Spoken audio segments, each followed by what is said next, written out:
And welcome again to another episode of The Future of Farming Today, and specifically here, Innovations in Agriculture. And today, I'm going to blow your mind. I'm going to give you a piece of information that is going to be so revolutionary. It is going to be so next level, so far into the future that you're going to be sitting here thinking about it for the next 10 years, right? And this information is stressed plants do not produce as much energy as healthy plants. Let me let that sink in for a minute. Stressed plants do not produce as much fruits and vegetables, and they are not as healthy as healthy plants. Let me give you another piece of information. Stressed plants do not have as good of defense mechanisms against insects and fungi and bacteria and these other things as healthy plants. So here's the big thing. So if all of that is true, and I think most of you would probably, if you think about it for about a second and a half, you'll agree with that. Like, look, healthy plants, of course, are going to produce more fruits and vegetables. Of course, they're going to grow faster. Of course, they're going to have better resistance to insects. Of course, they're going to have better resistance to funguses. Of course, they're going to be able to fend off bacterial infections better. Of course, they're going to handle epidemic type diseases like citrus greening or these other things with the sugar beets and I'm just drawing a blank now. I forgot what the disease was. In Germany, they have these big problems with sugar beets, but it's the same type of disease, right?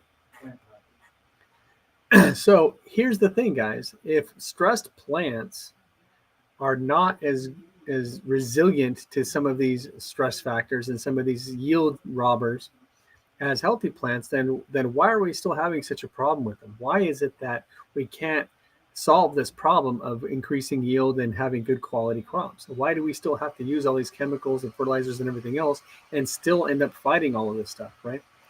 Well, the answer is because we're not actually handling the stress of the plants. We're not actually able to causatively and proactively prevent stress, because at the end of the day, we can't control whether the weather outside is going to be hot.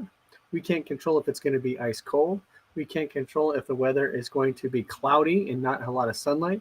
We can't control whether it's going to have a series of torrential downpours, and we can't control if there's a drought, right? There's so much of the environment we can't control. And we run around scrambling, trying to overcome these or compensate for these different things. But here's the problem, and this really is the epiphany. I don't want you to think that what I was saying before was trying to insult your intelligence on me, but here's the real key here. And here's the thing that we probably don't think of on a regular basis, but here's the key is, yes, we can react to different problems, and we call them biotic, meaning, biotic stress, meaning living things like insects and funguses and disease. Those are biotic or living stress factors for plants, or abiotic stress, which would be like weather, like lack of sunlight, too cold, too hot, things that are not like living things, but they can still cause stress. But here's the problem, right? The problem is the plants are stressed, right? The fact that we've been using chemical fertilizers, the fact that our humus level in most soils is about that deep, if that deep, right? And instead of being 3 feet deep of a nice humus layer with a lot of organic matter and a lot of good water retention and a lot of healthy soils, we're dealing with soils that have been depleted because we've been overgrowing on it for 30, 40, 50 years, right? We've been dealing with an environment which is now, having a lot of changes. We talk about climate change, right? Well, climate change is changing the weather patterns. It may not necessarily be, it may or may not be global warming where we're all going to, fry and die in 10 years, like some of the doom and gloom guys are telling us, but it might actually create weather patterns that are changing and making it more difficult to get your crop out in the right time, right? Maybe you get a late frost, maybe you get an early frost, maybe you get too much cloudy weather, maybe you get too hot weather, whatever it is, right? But these are all stress factors, and here's the problem. We cannot, in a modern farming organization, it is very, very difficult to completely prevent stress, to be so proactive that you're preventing stress, right? Yes, you can water when you see that it's hot. Yes, you can do things, but these are all reactive measures, and it's already, in a lot of cases, too late. By the time you see those leaves wilt on the plant, if you have a heat wave, it's already too late. The plants are already stressed. They're already going into a reaction mode where their photosynthesis is dropping. because they're closing the pores in their leaves. They're trying to hold on to whatever water they can. And no matter what you do when they're already in that stress state, it's very difficult to overcome. And yes, you can water and do these things, and they will bring them back to a state of health.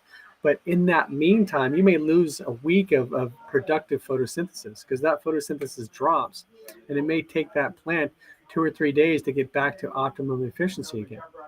Now, why am I bringing all this up? Why am I telling you this in terms of innovation in agriculture? Well, because if you've watched my show before, if you've looked at my videos, if you've watched our Facebook channel, if you've been on our website, if you've seen or heard anything about Harvest Harmonics, then you'll understand that the technology and the product that we have for irrigation, for irrigating farmers, is specifically designed to prevent plant stress. It actually prevents plant stress and opens up the nutrient and water pathways in the plant. It makes the soil very healthy and conditions the soil, and it helps plants grow healthy and strong before they get stressed. And what that does is it makes them more resistant and more resilient against these types of stress factors. And when you can do proactive measures to keep the plants from getting stressed, then you're not in a state where you're dropping photosynthesis efficiency and then having to help the plants climb back up to their efficiency again. So when we talk about yield increases of 20, 30, 40%, we're not saying that because, we got one result out of 500 and the rest are like 2, 3%. We're not talking about adding an input or changing the watering structure or anything else. What we're talking about is making plants healthy, but making them resilient to these different stress factors so that they don't get stressed, so that their photosynthesis continues to operate at their optimum efficiency throughout the entire season. And in that way, we're able to help plants maintain their optimum metabolism and maintain their energy output throughout the whole season.